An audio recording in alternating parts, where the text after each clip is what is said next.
വൻ കഞ്ചാവ് വേട്ട.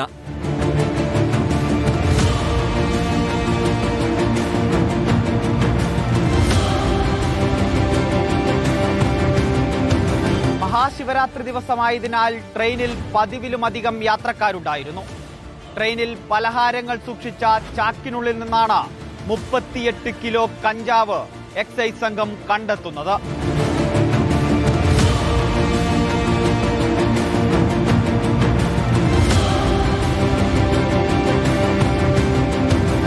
ശിവരാത്രി ദിവസമായതിനാൽ നിരവധി ആളുകൾ ഒഴുകിയെത്തുന്ന ആലുവ റെയിൽവേ സ്റ്റേഷനിൽ എക്സൈസ് സംഘവും റെയിൽവേ പോലീസും സംയുക്തമായി പരിശോധന നടത്തുകയായിരുന്നു.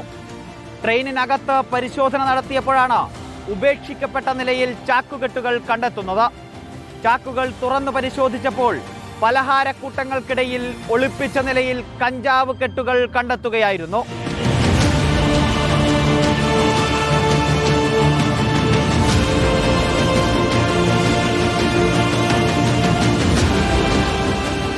എക്സൈസ് റെയിൽവേ പോലീസ് സംഘത്തിന്റെ പരിശോധന ശ്രദ്ധയിൽപ്പെട്ടയുടനെ പ്രതികൾ ചാക്കുകെട്ടുകൾ ഉപേക്ഷിച്ച് കടന്നുകളഞ്ഞതാകാമെന്നാണ് നിഗമനം. പ്രതികൾക്കായുള്ള അന്വേഷണം ഊർജിതമായി നടത്തുകയാണ് എക്സൈസ് സംഘം. ആലുവ റേഞ്ച് ഇൻസ്പെക്ടറുടെ നേതൃത്വത്തിലുള്ള സംഘമാണ് പ്രതികൾക്കായി തിരച്ചിൽ നടത്തുന്നത്.